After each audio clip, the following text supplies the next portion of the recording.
Son ya las 9 de la mañana y hasta ahora está con nosotros en 7 Noticias Matinal el historiador y escritor Jaime de los Santos, que ha publicado recientemente la novela El Evangelio según Caravaggio, de la editorial Contraluz. Muy buenos días, Buenos días, Jaime. Carmen. Un libro que tiene un objetivo claro, que es desmontar la biografía que durante años se ha construido del genio italiano del barroco y que lo presenta, entre otras cosas, como un hombre violento.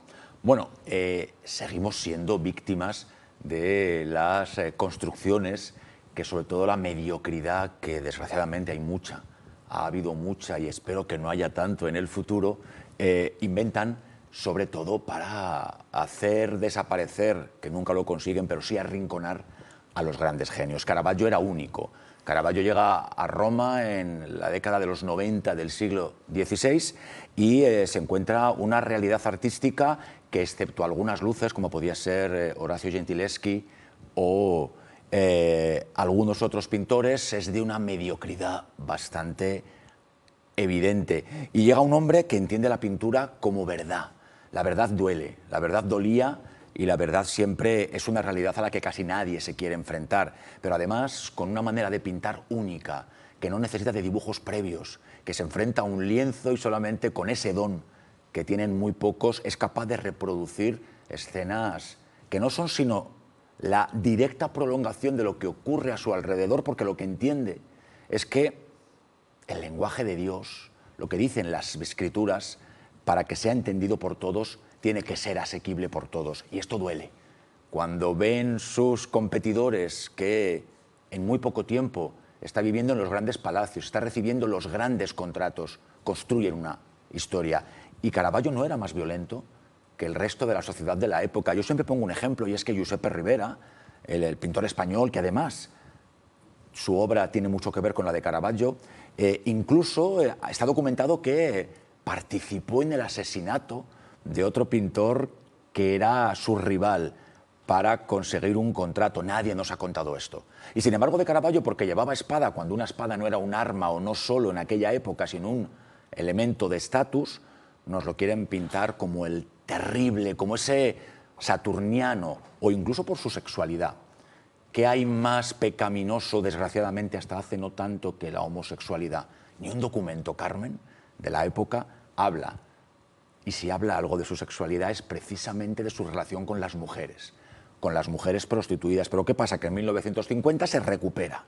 Un historiador, Roberto Longhi, ve que es un pintor que lo que hace es llenar de luz, por más que pretendamos que sea el pintor de las sombras, la historia del arte. Y también para construir esa imagen dionisíaca, esa imagen romantizada, parece que era importante hablar de esa sexualidad y de ese interés por los hombres. Falso. Y no es que yo quiera meterle en ningún armario, es que los armarios están para otras cosas, no para meter a genios de la historia universal. ¿Cuánto de historiador y cuánto de novelista hay en esta reconstrucción? Es decir, ¿dónde se traza esa frontera entre el rigor histórico y la licencia literaria? Pues mira, la novela empezó siendo una historia dedicada a Caravaggio y a esas dos mujeres que le acompañan durante gran parte de su vida, que son Anna Bianchini y Philly de Melandroni. Dos mujeres prostituidas que están perfectamente documentadas sus vidas, que aparecen en sus cuadros. Yo, en paralelo, llevo muchos años trabajando con una asociación que se llama APRAMP, liberando a mujeres prostituidas víctimas de la trata de seres humanos. Por tanto, para mí eso era muy importante. Pero cuando te pones a escribir, cuando empiezas a analizar en profundidad el contexto, la Roma del barroco, sale el historiador que se embrida, que no quiere fallar ni en un dato, que mira exactamente cuándo está abierta la puerta de la muralla para que la puedan atravesar sus personajes, y el novelista se deja ir en otros personajes, especialmente en Constanza Colonna, esa mujer que le va a proteger a lo largo de toda su vida y que me ha permitido, sobre todo a través de una historia de amor, que seguro que existió, porque ¿quién no se ha enamorado alguna vez de forma absoluta? Pero que de eso nada se dice, pues para que el novelista, para que el hombre de ficción haya podido seguir sumando páginas, tanto como hasta llegar a 680. Madre mía, pero además tiene muy buena pinta, Jaime. Muchas gracias. Y lo tenemos aquí para que nuestros telespectadores lo puedan ver, El Evangelio según Caravaggio. En esta novela tienen un papel, ya lo has comentado tú, muy importante las mujeres. ¿Por qué? Bueno, tú te has declarado abiertamente feminista. ¿En qué feminismo crees? Bueno, feminismo hay uno. Y el feminismo es una lucha centenaria que lo que pretende es la igualdad entre hombres y mujeres. Y luego están quienes se dicen feministas y lo que pretenden es, de hecho, destruir el constructo feminista. ¿Por qué el feminismo tiene sentido y lo ha tenido siempre? Porque lo que lucha es por la igualdad, reconociendo la diferencia, y porque desgraciadamente hoy, en el año 2025, en un país tan desarrollado como España, seguimos viviendo ejemplos de desigualdad, y uno de ellos es la violencia contra las mujeres, esa lacra que entre todos tenemos que erradicar. Pero es que las mujeres prostituidas del año 1590 eran las esclavas del siglo XVI, y las mujeres prostituidas del siglo XXI son exactamente igual de esclavas, siguen padeciendo las mismas barbaridades, siguen siendo utilizadas y además por los que nos creemos gente buena, invisibilizadas, porque todos pasamos por zonas en todas las ciudades y desgraciadamente vemos a esas mujeres y no nos paramos a preguntarles cuál ha sido su historia, cómo han llegado aquí, cómo las mafias las han sacado de sus familias, las han convertido en drogodependientes, las han dado palizas, las han quitado el pasaporte, las han engañado diciendo que tienen a sus familias raptadas para que se sometan a lo que estos proxenetas insoportables, delincuentes, hagan. Entonces, en esta novela también quería sacar Jaime de los Santos esa lucha. Por eso la portada es esa imagen de la dormición de la Virgen, en la que Anna Bianchini, que acababa de aparecer muerta a la orilla del Tíber, es representada como la Virgen María, y Filide Melandroni como esa María Magdalena completamente rota de dolor. Caravaggio sí se sabe que tuvo una relación muy profunda con ellas, y es precisamente por defenderlas por lo que acaba teniendo una reyerta con Ranuccio Tomasoni, el proxeneta, que, como todos los que se dedican a semejante inmoralidad, lo que hacía era acabar con la libertad de las mujeres. Y eso no nos lo podemos permitir. Y a este respecto, todos tenemos que luchar, pero especialmente los hombres. Somos los hombres los que tenemos que levantar más la voz y, por más que a muchos les duela, señalar a los puteros cuando lo son. ¿Qué cuadro pintaría hoy Caravaggio con este panorama que tenemos en España?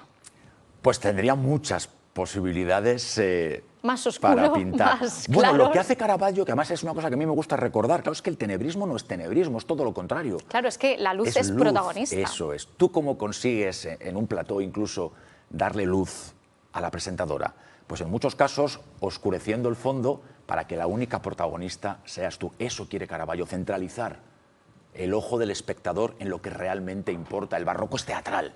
El barroco es mucho más complejo iconográficamente, y él lo que quiere es que, si la Virgen María está en la puerta de su casa recibiendo a dos peregrinos, que nada te distraiga, que hay mayor experiencia que esa. Y además lo hace con una mujer, y estoy pensando en la Virgen del Loreto, de la iglesia de Sant Agostino, que es una matrona romana cualquiera, con una criatura en las manos que podría ser cualquiera de los chavales del Trastevere, y sobre todo con dos peregrinos que por primera vez en la historia del arte tienen el lugar protagonista en un cuadro. ¿Qué puede haber más bello que al desfavorecido elevarle a motivo principal de una obra de arte? ¿Y hoy qué haría? Hoy tendría mucho que hacer. Caravaggio es un hombre profundamente político, su obra es profundamente político, y se asomaría a los informativos de esta casa o de cualquier otra, bueno, de esta casa o de cualquier otra que haga buena información, y se sorprendería con lo que tenemos por parte de algunos gobiernos, y sobre todo con la desfachatez, porque claro, él es un hombre que si en algo crees, en la verdad.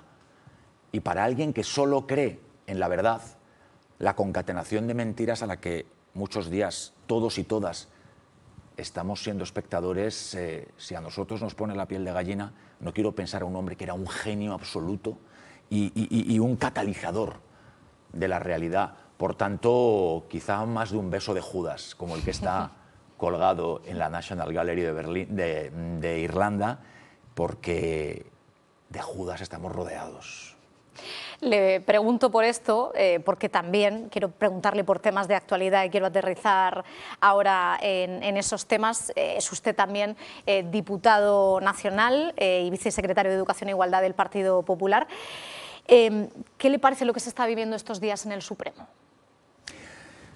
Pues si no fuera porque es real, un vodevil. un espectáculo teatral de muy mala autoría, con cada día peores actores y que a los espectadores les colocaría en una situación de desafección por todo. El problema es que es una realidad y que la desafección, quienes la están sintiendo, son los españoles y las españolas. Verás, que el fiscal general del Estado esté imputado es una anomalía democrática, es algo que no ha ocurrido nunca y que en ningún país del contexto europeo ha pasado ni por asomo.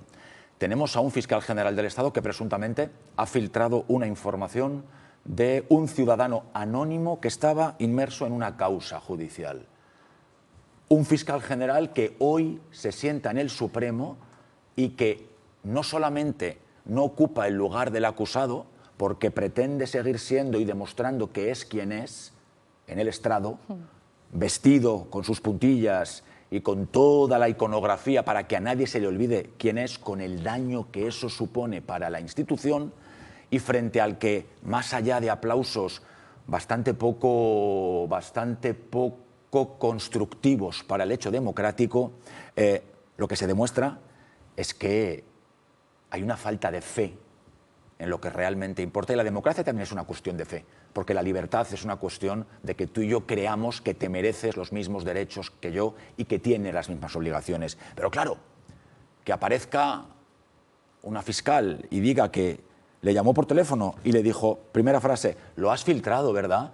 Y que él contestara, eso no es lo que importa ahora, saca la nota. A mí se me pone la piel de gallina. El fiscal general del Estado, que es quien tendría que soportar una de las partes más relevantes de una democracia, que es la justicia, trabajando por y para el gobierno. ¿Dónde queda la separación de poderes? ¿Dónde queda el respeto institucional? ¿Con qué cara le pedimos a los ciudadanos y a las ciudadanas que crean en nosotros, si ni ellos creen en lo que significan? Por tanto, un drama en el que además el gobierno central ni siquiera se ha planteado tener una posición equidistante para que no se les note. No, es que van con todas. Es una falta tan evidente de vergüenza que además, desde los ministerios, no solamente le apoyan como machotes, estoy pensando en el ministro Puente, sino que a todos los que le señalamos nos acusan de lawfare, de fascistas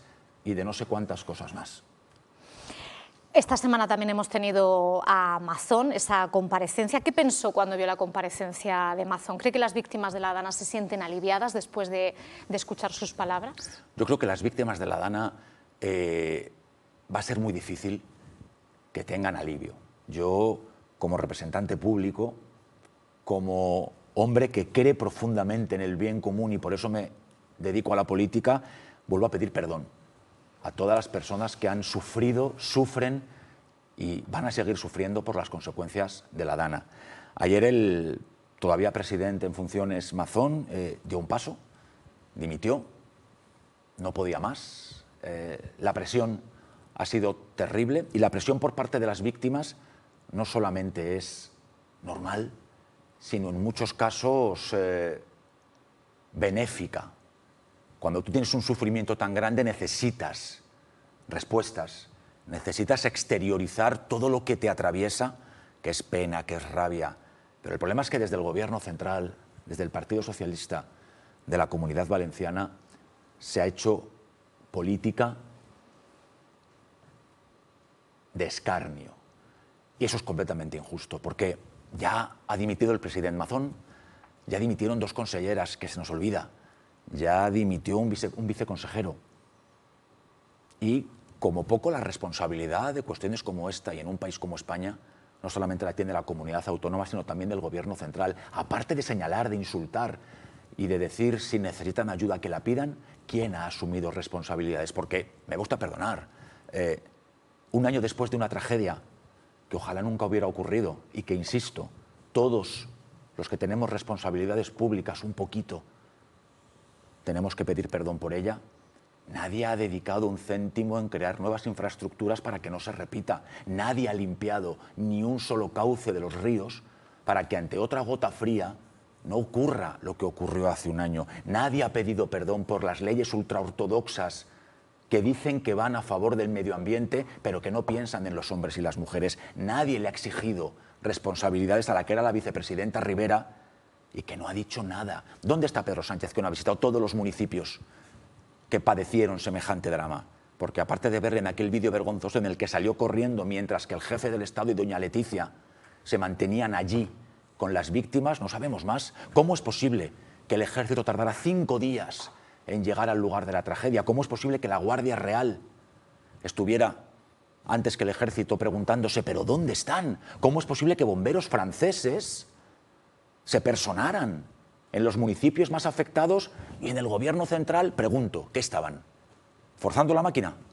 ¿Intentando que ya que la crisis, que ya que la tragedia era de una magnitud tan grande, los responsables públicos estuvieran señalados para siempre? ¿De qué estamos hablando? Y esto de que el negacionismo climático mata, si no va acompañado de la falta de infraestructuras mata, es un titular que a mí me parece repugnante. Y repugnante lo subrayo por si a alguien no le ha quedado claro. Me dicen que se nos acaba el tiempo, pero yo para terminar me gustaría preguntarle. Usted ha hablado de genios perseguidos por su libertad, uno de ellos Caravaggio. ¿Ser libre hoy en día sigue saliendo caro? Ser libre hoy en día sigue siendo en muchos casos motivo para el señalamiento. La mediocridad es cómoda, la mediocridad es paisaje y sobre todo cuando quienes gobiernan son mediocres, lo que pretenden es que quien está enfrente no brille en nada. Te voy a poner un ejemplo.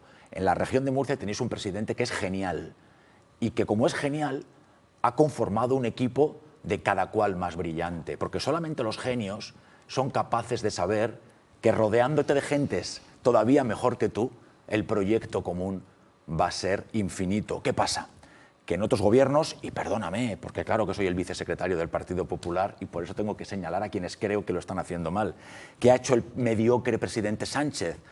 Rodearse de palmeros, rodearse de hombres y mujeres que aunque en algunos casos tienen currículos que no están mal, han puesto su futuro y por tanto el de todos los españoles a merced de un señor que tiene imputada a su mujer, a su hermano, al fiscal general del Estado, al que era su número 2 y que está en la cárcel, al que era su otro número 2 y que le han quitado el pasaporte y que está sentado en un banquillo, a un montón de ciudadanos que han abusado de mujeres prostituidas, que se han llevado el dinero de todos los españoles y las españolas. Por tanto, ¿qué es más cómodo? Y eso nos lo demuestra cada día el gobierno, ser mediocre, mirar para otro lado, no vaya a ser que si sobresales por lo que sea, alguien te apunte y te quiera hacer desaparecer. Pero dicho esto, lo mejor en la vida es ser quien cada uno quiera ser, lo mejor en la vida es defender lo que realmente crees y, por supuesto, entre todos intentar construir un mundo cada vez mejor. Si esto lo tuviéramos todo claro, si como la cultura y la política bien hecha, que su único fin es hacer el mundo mejor, esa realidad, mucho o poco, la hiciéramos todos nuestra, ostras, el año 2026 ya sería mejor que este. Pues Jaime de los Santos, historiador, escritor y diputado del PP, muchísimas gracias por estar con nosotros aquí en 7 Noticias y muchísima suerte con esta novela, El Evangelio según Caravaggio. Y vendré a presentarla a esta maravillosa tierra y me acompañará, como no, vuestro presidente. Muchísimas gracias, Jaime.